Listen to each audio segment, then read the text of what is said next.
Il y a quelques mois, avec ma copine Cynthia, on s'est retrouvés à partager le même besoin, un besoin d'évasion et d'éloignement. À cette période, une routine commençait à s'instaurer dans nos vies et nos travails ne nous boostaient plus à la hauteur de ce qu'on souhaitait. À côté de ça, un rêve commun trottait de plus en plus dans nos esprits, celui de partir parcourir ce monde et se nourrir d'aventures. C'est alors qu'on a pris cette décision.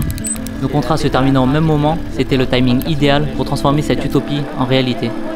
S'en aller que tous les deux, laisser toutes ces questions et ce stress quotidien derrière nous, le temps d'une aventure, et penser à nous, compter juste l'un sur l'autre et partager des instants qui seront à jamais gravés dans nos mémoires, dans notre histoire. Mais avant de vouloir conquérir le monde, allons-y par étapes. Voici le début de notre périple, le voyage de notre vie, notre départ pour l'Asie.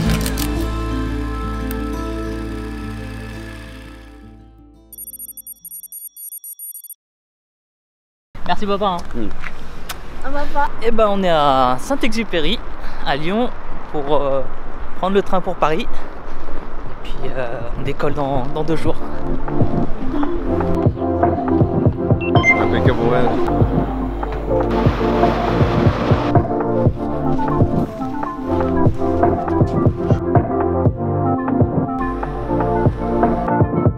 Donc voilà, on est arrivé à Paris, où on va passer les deux prochaines nuits. On est chez de la famille de Cynthia qui a gentiment accepté de nous héberger et puis aussi nous déposer à l'aéroport mercredi. Donc il n'y a rien de spécial à dire, si ce n'est qu'on va profiter de ces 2 jours pour se reposer un petit peu, pour être en forme et puis de mon côté finir quelques bricoles pour des projets en parallèle. Donc on se retrouve dans 2 jours pour le grand départ. On a hâte. Ciao.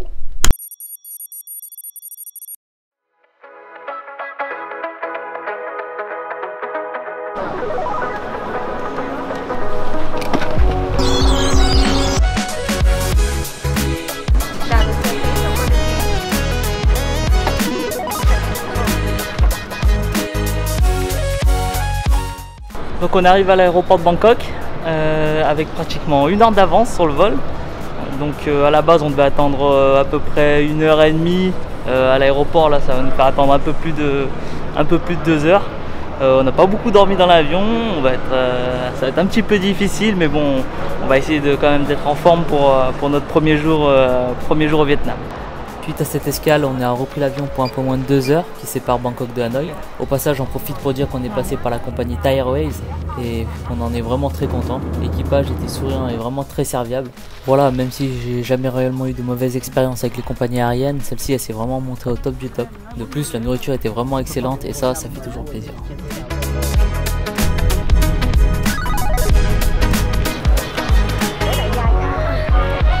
Donc on est arrivé à Hanoï.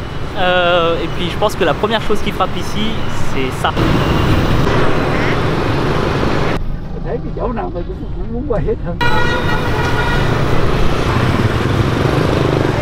Ouais, je pense que le code de la route tel qu'on le connaît chez nous, ici, on peut l'oublier. Hein.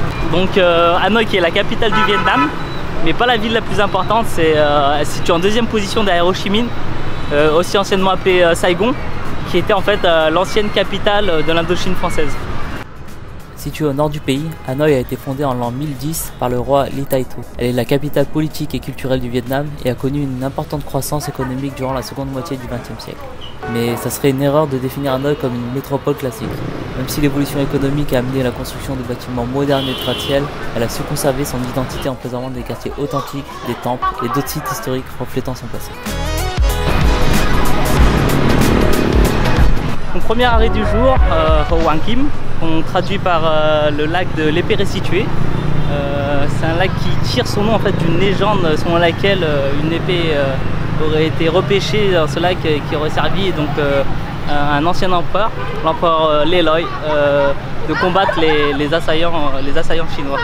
C'est un lac qui se situe juste à côté du vieux Hanoï. C'est super sympa, on voit des gens en costume traditionnel prendre des photos, des gens qui dansent, etc.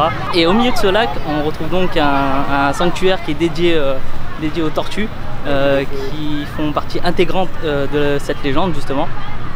Et il faut savoir qu'il y avait encore des tortues qui peuplaient ce lac il y a encore très peu de temps, puisque la dernière espèce s'est éteinte seulement en 2010.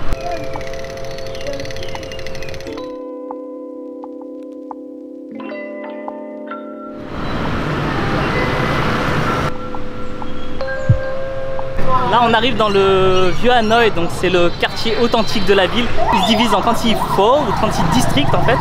Et la particularité c'est qu'à l'origine chacun de ces districts avait vraiment son activité. Donc c'est vraiment le nom de chaque district porte le nom de l'activité qu'elle avait d'origine. Donc par exemple il y avait le district du sucre, le district du sel, le district de la soie, de l'argent, voilà. Aujourd'hui c'est quelque chose que certaines ruelles ont réussi à garder. Donc ça a vraiment son charme, on retrouve vraiment l'architecture d'avant sur pas mal de bâtisses. Si vous venez à Hanoï, c'est vraiment le coin à visiter. Petite mise en garde quand même, vu que c'est un spot qui est très touristique, vous imaginez bien que voilà, il y a pas mal d'endroits d'attrape touristes. Les restaurants sont un petit peu chers, etc. Donc n'hésitez pas à vous perdre un petit peu dans les ruelles. Plutôt vous aller chercher plutôt des petits boui-boui, voilà, pour vous alimenter, etc. C'est vrai qu'on s'est fait un petit peu avoir à midi, on pensait tomber sur un truc où ça allait pas forcément être très cher, justement l'aspect donner cette idée là, sauf que il y a rarement les prix d'afficher et on s'est fait un petit peu avoir au niveau de ce qu'on a mangé à midi, mais ça fait partie aussi on va dire du jeu quand on visite un petit peu les coins comme ça. Alors ce qui est vraiment fun dans cette grande ville, c'est que vous allez très vite vous perdre. Mais vous serez heureux de l'être, car c'est là que vous tomberez sur des ruelles et des lieux pleins de charme. Vous serez très vite conquis par ce mariage parfait entre l'ancien et le moderne. C'est vraiment un labyrinthe qui enferme un tas de trésors cachés. Alors n'hésitez pas une seule seconde à déambuler et explorer tous les recoins de cette fourmilière géante.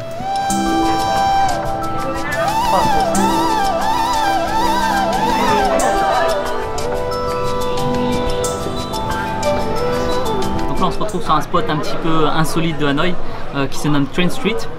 Donc, je pense que si vous avez regardé sur les réseaux sociaux, vous avez pu le voir à de nombreuses reprises. C'est une petite ruelle qui est bordée de commerces, donc des cafés, des restaurants, etc. Et ce qui en a fait sa réputation, en fait, c'est les trains qui y passent, puisqu'il y a une petite voie ferrée qui passe en plein milieu de la ruelle. Et les trains passent à littéralement 20 cm des habitations. Il faut savoir aussi que c'est une ruelle qui a fait le sujet de nombreuses controverses, dans le sens où le gouvernement a plusieurs fois interdit puis réautorisé l'ouverture des commerces. Tout simplement à cause des comportements inappropriés qu'avaient les touristes, donc des comportements dangereux qu'ils avaient à l'approche des trains.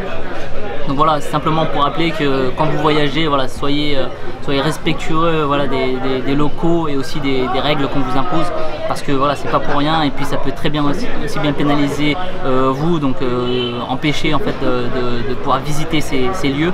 Mais c'est surtout que c'est un impact important sur les locaux. Il faut savoir que voilà, les commerçants qui sont ici, c'est leur seule source de revenus, ils vivent que sur ça, donc le fait qu'ils puissent plus servir, etc., ça peut vraiment avoir un gros impact sur leur vie en général.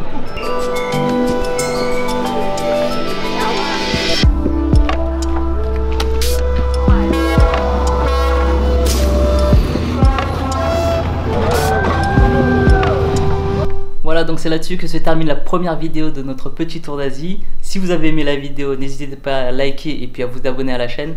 Et de nous suivre sur TikTok et Instagram, où on vous met des réels de nos journées. Et puis surtout continuez à nous suivre, parce que là on va se rendre dans une nouvelle région du Vietnam et il y a vraiment des paysages à couper le souffle. Donc restez connectés et on se donne très vite rendez-vous pour une prochaine vidéo. Ciao!